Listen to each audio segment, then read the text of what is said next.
Electron volt, this is the amount of energy an electron gains during passing through a voltage of 1 volt. 1 electron volt equals to 1.60 into 10 to the power minus 19 joule. 1 mega electron volt equals to 1.60 into 10 to the power minus 13 joule. In an experiment of 1977, a gamma ray photon was converted into an electron and a positron. Calculate the frequency of the gamma photon. Answer for question 1.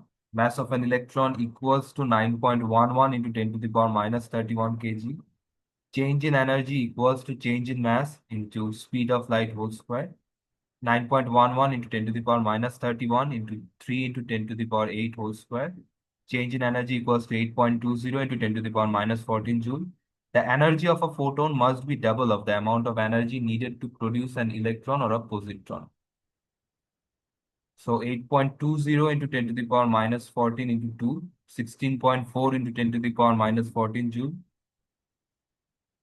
Energy equals to Planck constant into frequency. Frequency equals to energy by Planck constant. 16.4 into 10 to the power minus 14 divided by 6.63 into 10 to the power minus 34 joules second. Frequency equals to 2.47 into 10 to the power 20 hertz in three significant figures.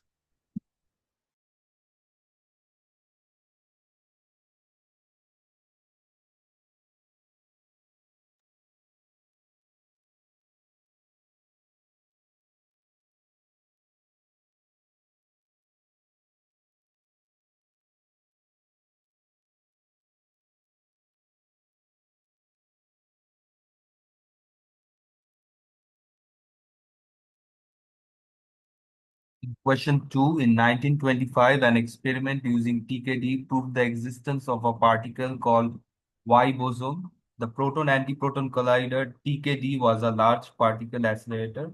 The mass of Y boson is 91 giga-electron volt per speed square. Show that the mass of Y boson is nearly 100 times greater than the mass of a proton. Mass of Y boson, convert the 91 giga-electron volt, 91 into 10 to the power 9. 1 electron volt equals to 1.6 in 10 to the power minus 19 joule into 1.6 in 10 to the power minus 19 divided by C, which is 3.0 into 10 to the power 8, 3 into 10 to the power 8 whole square. Mass of Y boson equals to 1.617 into 10 to the power minus 25 kg.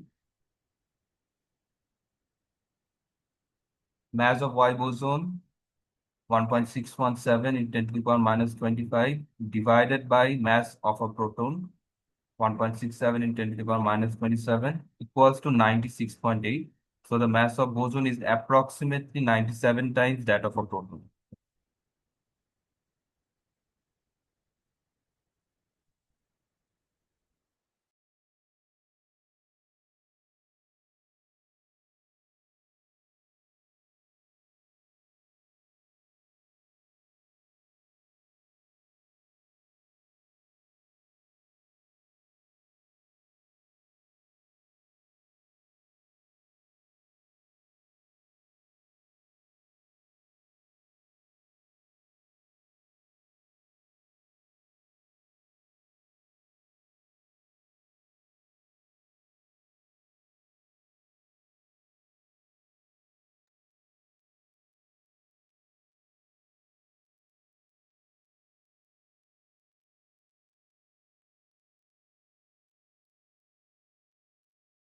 In part B, the protons and antiprotons were accelerated in the TKD to very high energies before they collided. Explain the protons and antiprotons needed high energies to produce the Y boson.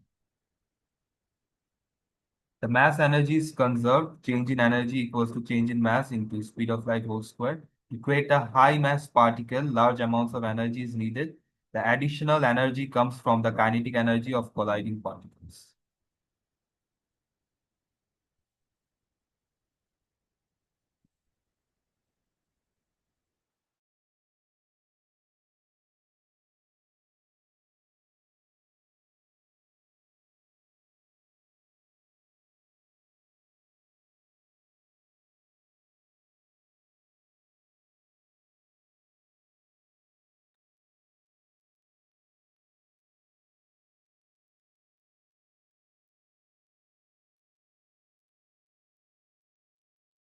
In part C, Y bosons produced by high energy collisions can have a range of lifetimes. The Y bosons with the longest lifetimes are those that were moving very fast. Explain this observation. When the speed is close to the speed of light, time dilation occurs.